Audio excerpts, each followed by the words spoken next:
Going to be in Psalm 42 this morning.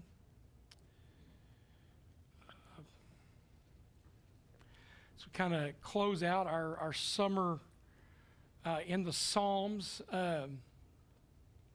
Steve started last week. Man, I'm so far back. See, Steve started last week by pointing out that, Texas was number one to start the football season, and it had been a long time since Texas had been number one, and so they were the number one ranked team. I thought I would share this with you this morning. This is the result of their game yesterday, and Steve's not here to see it, but I'm sure one of you will tell him. If Kevin Canterbury was here, I'm sure he would go OH, and I would yell IO. Didn't go well for number one, right? And I felt the need that because I showed you this, I wanted to show you this as well. I don't know if you can see this. I tried to make it as big as possible. That at the top of the Southeastern Conference this morning is the University of Arkansas. And Texas is at the bottom. That's right, Woo Pig. And I share that with you this morning because that may be the only game Arkansas wins this year, and it may be my only opportunity to boast about them for the season. It's funny. College football, we used to talk about this, that if you lost a game, season was over, right, in the old systems that we had.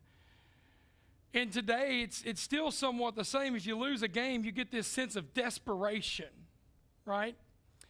That you have to do something, and then certain things have to fall in place in order for you to be there in the end, if I can say it that way, in college football. I don't know where's Oklahoma at in there? I just need to. Yeah, but y'all are way down below us, so don't worry about alphabetical order. I'm just making sure y'all won. Otherwise, I'd make fun of y'all too. Desperation.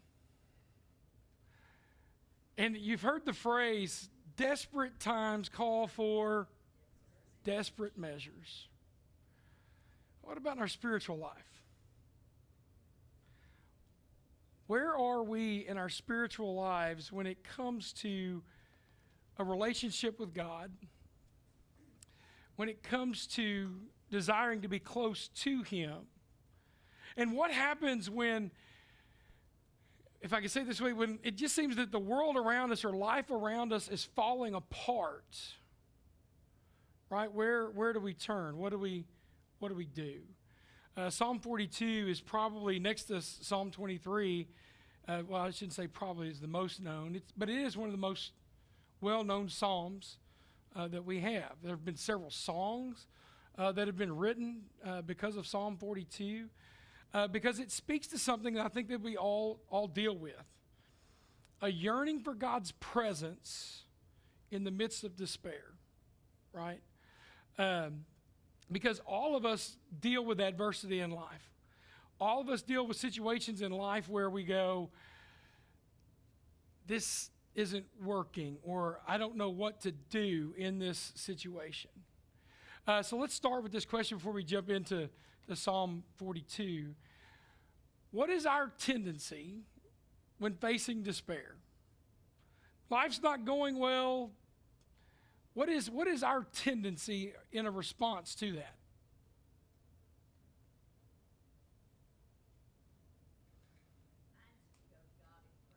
Okay, go to God in prayer. What else? How can I fix it? I know I haven't done this in a while. Somebody who said that? Oh, David said that this morning. I know you haven't taught adult class in a while. Just, I'll wait you out. Mike. Okay. Sometimes we move to a place of worry and anxiety. What else? Donnie? Blame God or blame the devil. Especially, and I like that answer, especially when it's a result of our own actions that we're in the situation that we're in. We still got to find somebody to blame, and it can't be me, right? Dan? Withdrawal. Yeah, we just back away. We're not gonna have any connection with people because it's easier to be in isolation than it is to be out there and confront the issue that we may be dealing with. All right. Anybody else? Nathan?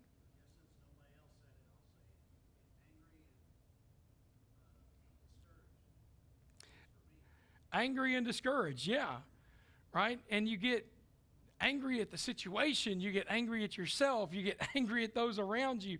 To go back to Donnie, you get angry at God, right? For whatever it is that we may be dealing with in this life, right? Psalm 42 is the psalm where the psalmist is just pouring his heart out to God. And there is an aspect to this in which the psalmist is longing and desiring for God, but he's also taking a self-inspection of himself. And if you look at Psalm 42, there's aspects where it moves from moments of lament to moments of hope, back to lament, and ends on hope.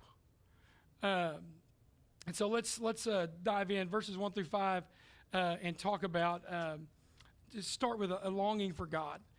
As the deer pants for flowing streams, so pants my soul for you, O God. My soul thirsts for God, for the living God. When shall I come and appear before God? My tears have been my food day and night.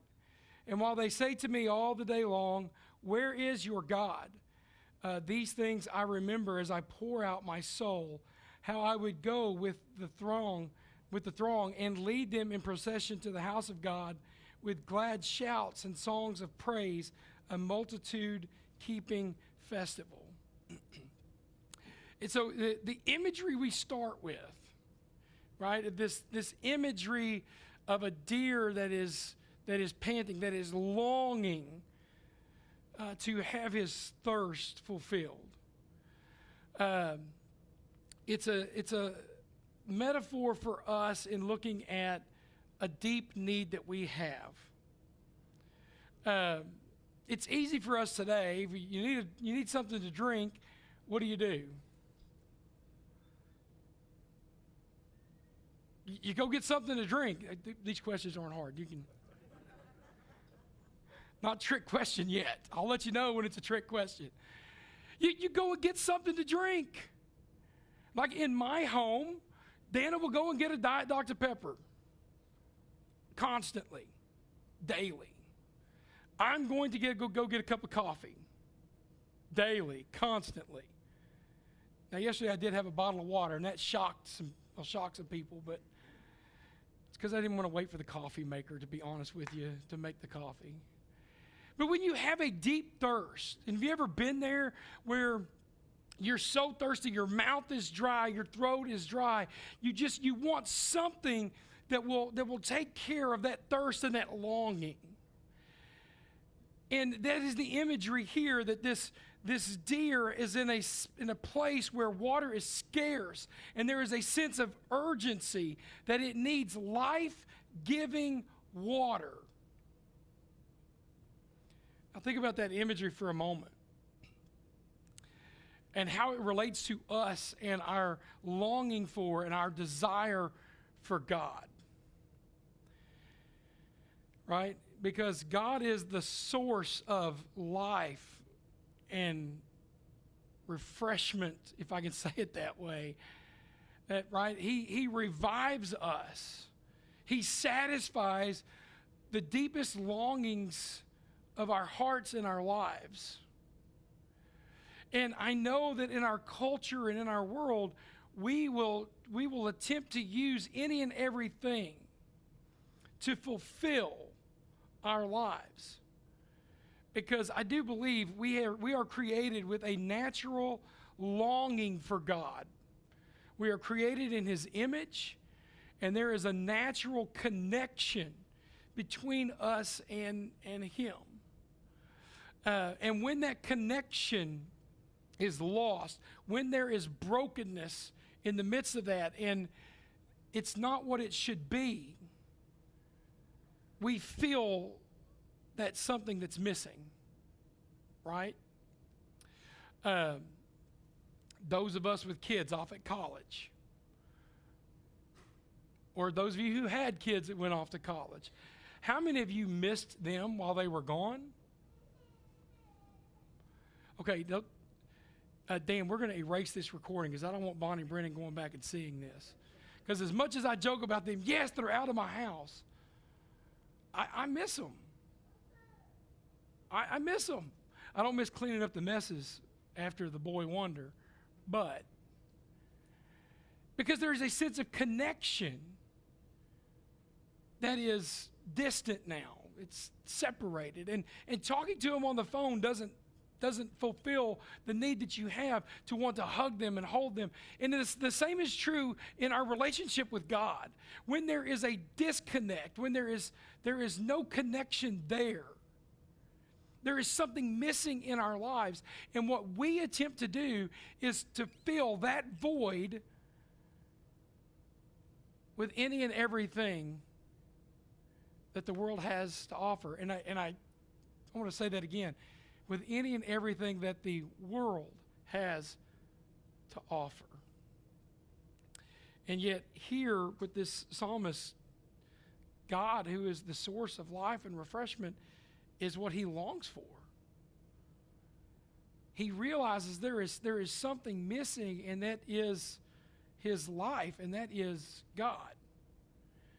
And so this idea that there is a certain amount of dependence upon God to sustain life. This deep spiritual desire for God to fulfill, to sustain, and to hold on to. And we talk about this often, but this relationship, it's an intimate relationship. And it is closer, supposed to be closer than any other relationship that we have, including with our spouses or our children. That the longing we have for God and the desire to be with him should be stronger than any other relationship. And oftentimes it's that relationship that gets pushed to the back burner. Right? We will focus on all the other relationships, and we will focus on any number of things, but we won't give priority to our relationship with God. And then we sit there and wonder why we do not feel satisfied and filled in our lives. And it's because the one person who can fill and sustain is pushed to the back burner. We ignore him. And so I'd ask you this morning, as God's people, where is our longing? Right? What are we longing for? What is it that we desire most? In fact, let me flip the question, and I'll let you respond to this one. What are we longing for in life other than God? What are some things that we long for in this life other than God? Because we've pushed him to the back burner, right? So what are we filling our lives with instead of him? Busyness.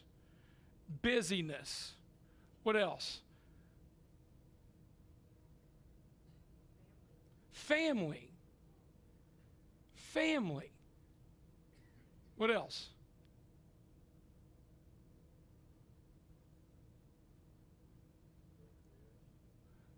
Say that again.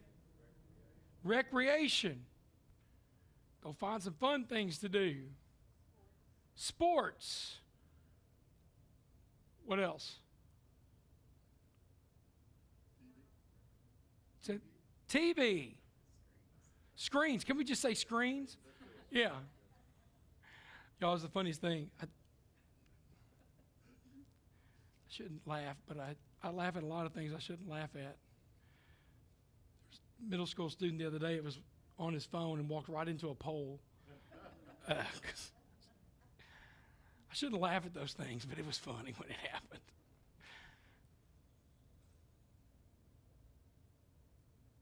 Are all those things that we just mentioned necessarily bad things? Not necessarily. Dana would suggest that me being busy keeps me out of trouble.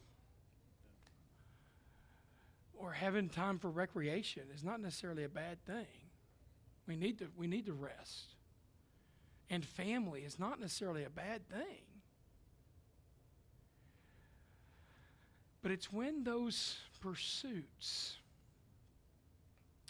become objects to try to fulfill us or to sustain us that they become idols and replace God. Jonathan, sorry. No, that's fine. I think something that's interesting kind of stands out to me. So I think the illustration of the deer.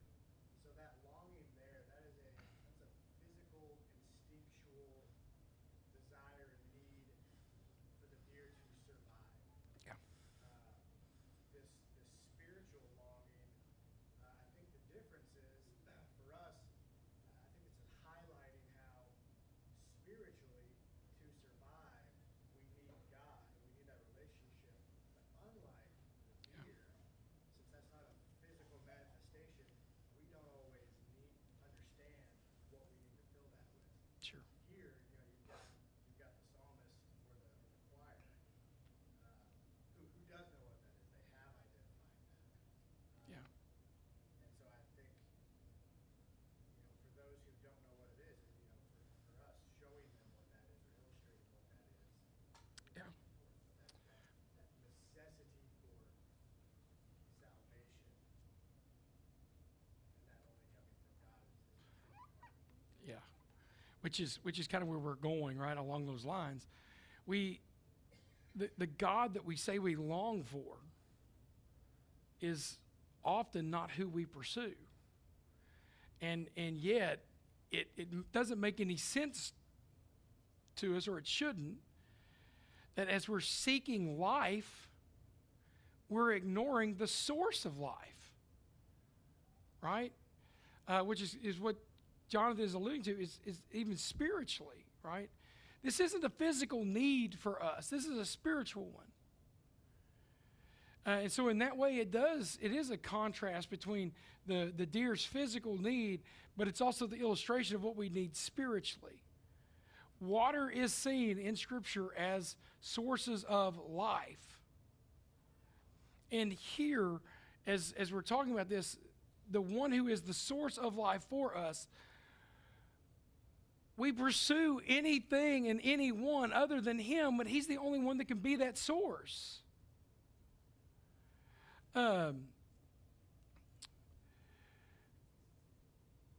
If you think about things that Jesus says, I'm the bread of life, right? He says, this is life, that they may know you, right? Paul says in Colossians 3, Jesus who is your life.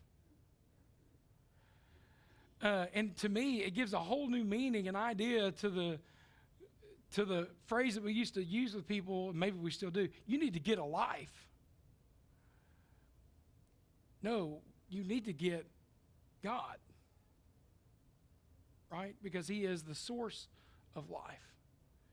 He is life. We're moving right along. This is typical fashion. We're 28 minutes into class, and we're only at verse 2. He says in verse 2, really quickly, but we've got to move fast. When shall I come and appear before God? Right? When shall I come? It's a reference to worship, right?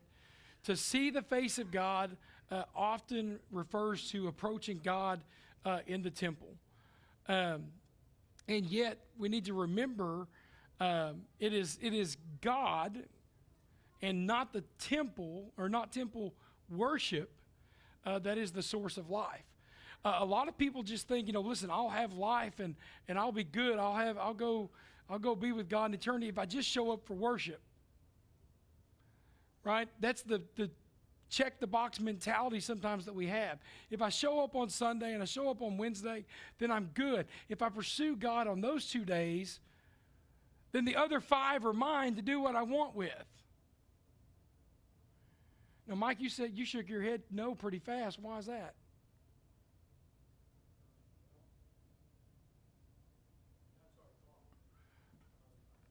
Yeah.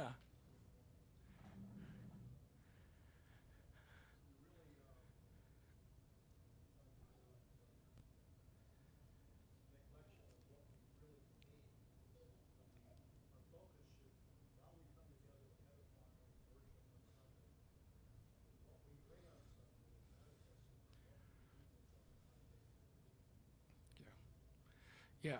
What we do on Sunday is lived out the other 6 days. Should be. How many times, and y'all probably get tired of hearing this phrase, I'm more concerned about what we do Monday through Saturday than what we do on Sunday. And there's a reason for that. Right? It's easy to be the people that God calls us to be here when we're together on Sundays. It's difficult when we're out there and we feel like we're all alone in this. Right? And so it's not just a longing for God in worship. It is a longing for God in every aspect of our lives where we are asking Him to fill us with His Spirit so that our deepest need is filled and taken care of, but also for the sake of those who are lost around us. And I do believe that what we long for and what we seek to fill our lives with really is a good indication of where our priorities are. Right?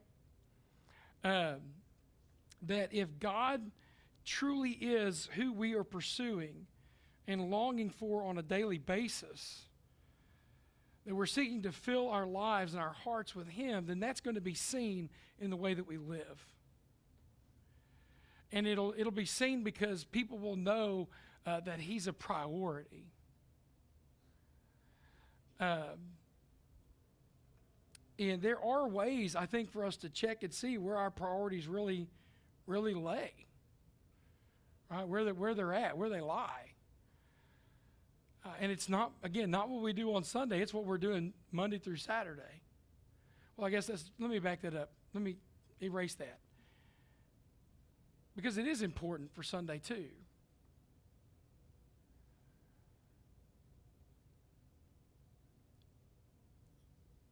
You think about where we are as a culture, and let me narrow it down, in a church culture. Because there is a church culture. When some of you were younger, Sundays and Wednesdays were off limits and untouchable. Am I correct? For any and everything. And why were those days untouchable? Somebody tell me. Because you had church. They were set aside and designated as days where you went to church. You went to worship on Sunday. You went to Bible class on Wednesday. Is that true today? No. Okay, Donnie, I'm going to go with your pointing fingers at people. Whose fault is that?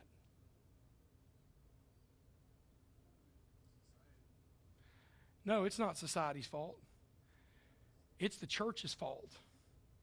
Because when those times came up, we didn't say, no, my child won't be a part of that, or no, we won't be a part of that, because those are days designated for worship and Bible study. It's easy to point the finger and say this is culture's fault, but I'm going to tell you right now, I think we have a responsibility and a role in this too. And John, you said it. it's us because we didn't speak up. And that does say something about our longings and our priorities, because instead of speaking up, we allow those things to happen. And in some cases, we participated in them. Right? We participated in them. Because any number of excuses. Well, we don't want to upset people. We want to be liked by people. It's only one Wednesday, or it's one Sunday. You know what I've discovered in my life is that one usually becomes two, and two ends up being four, and four ends up being eight, and it just multiplies and overwhelms.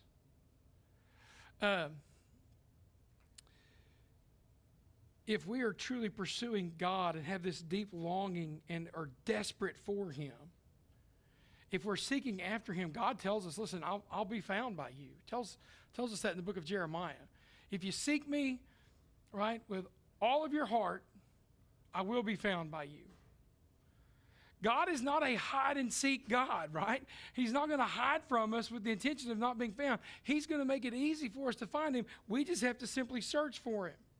And so, right, we're gonna get moving now, really, for sure. Verses 3 and 4, the psalmist just kind of pours himself out with these, because he's getting these taunts from either enemies that are speaking from the outside, or it's from wrestling within himself. And it says, where is your God? There at the end of verse 3. And listen, people still ask that question today, right? Our culture, society still asks that question today when we have tragic events like we've had this last week in Minnesota. What do people ask? Well, where was God in the midst of all of that? Listen, you can't ask where God is, right, when evil is so prevalent in the world, and that evil is brought on by man's choices and actions. It's hard to answer that. Because the tendency is, as Donnie said, we just want to blame God for that. But that's the world we live in. It is the brokenness of the world. It's not what God intended and what God created. And in that instance, yes, you can say that's on Satan, because Satan brings evil after evil after evil in this life. And then man makes the choice to pursue evil as opposed to pursuing God. And so I think our answer should be the same. I think it's to seek God. That in the midst of those things, that yes, while we may ask, where is God in the midst of that, as the psalmist is dealing with that here, the only response is to continue to seek Him, to be drawn closer to Him, and let Him fill those longings. Listen, I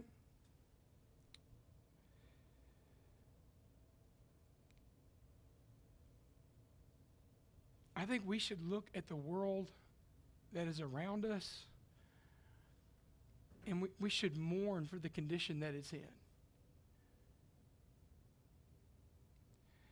And we should feel a burden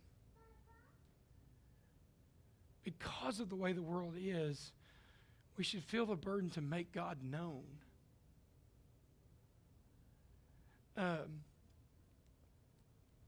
There should be this sense of loss.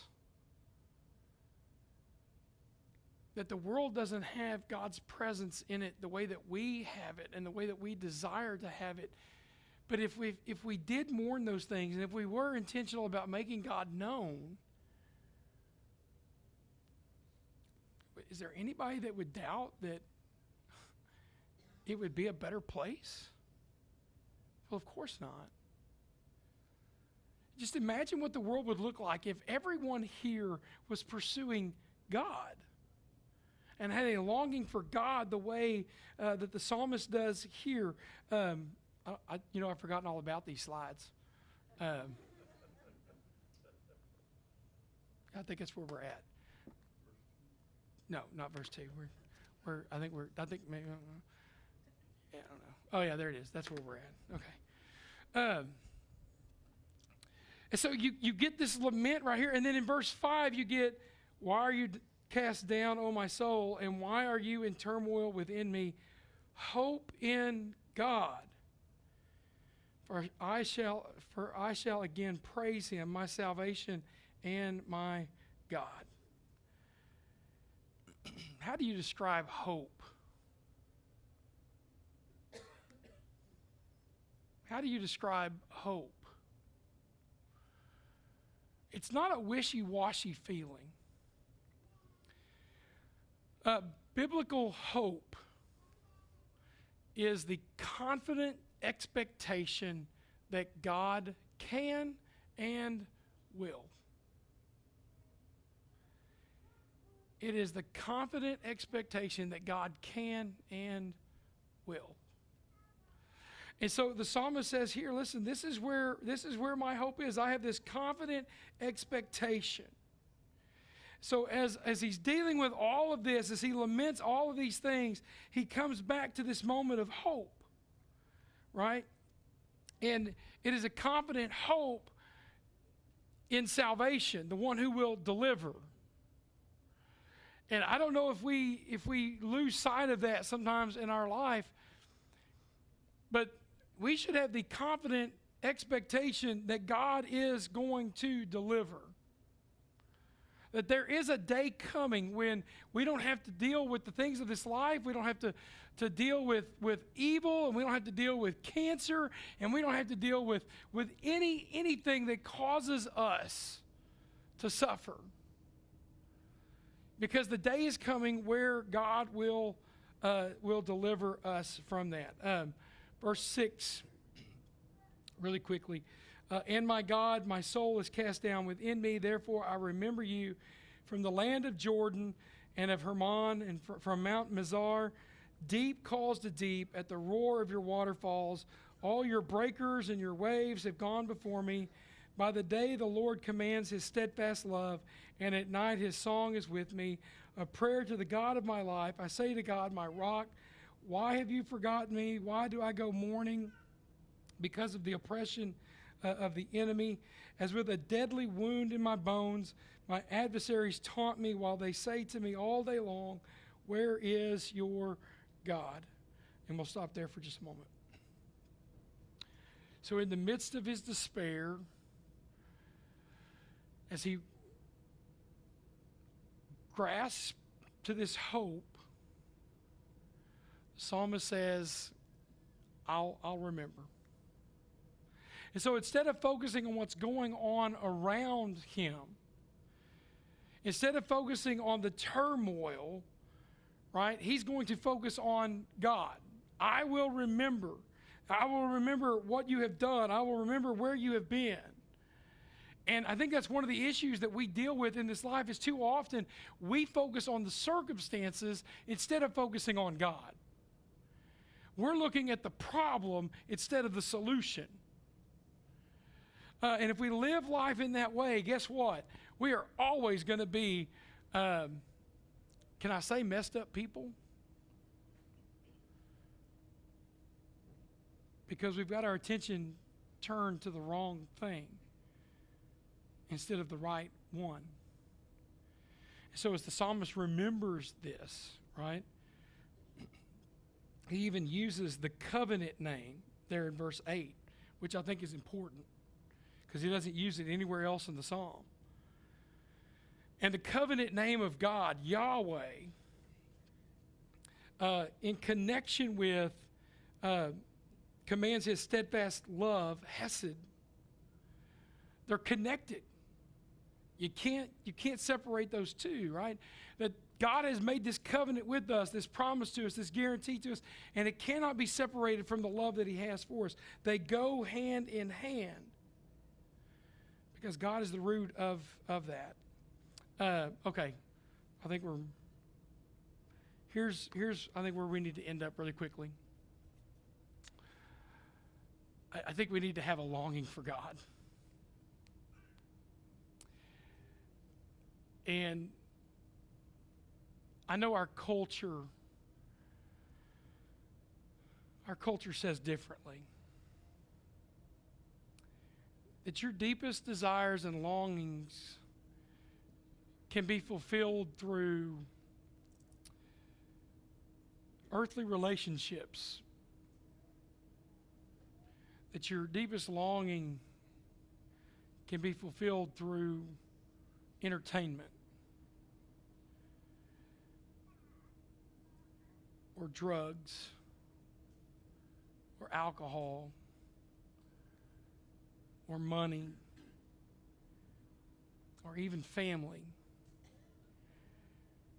Your deepest needs and longings can be fulfilled through whatever you want to fulfill them with. But listen to me, I'm telling you, if we do that, we are never going to be satisfied with life. We're always going to feel like there is something missing. And the reason for that is because you and I were created to have connection, to have relationship, intimacy with God.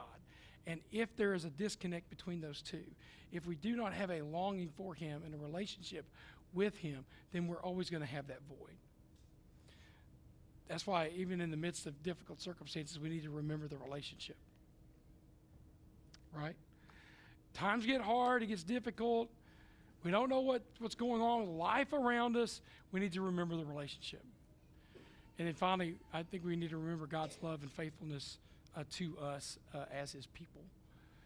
He has made a promise. He has made a covenant with us through Jesus Christ that says, listen, I'm going to be there with you. I want to be with you. I want to walk with you. But you need to be willing to do the same and pursue me. Right? Because if we don't do that, then we're always going to be kind of restless and empty. Always restless and empty. So I encourage you to have a deep longing, a deep pursuit of a relationship with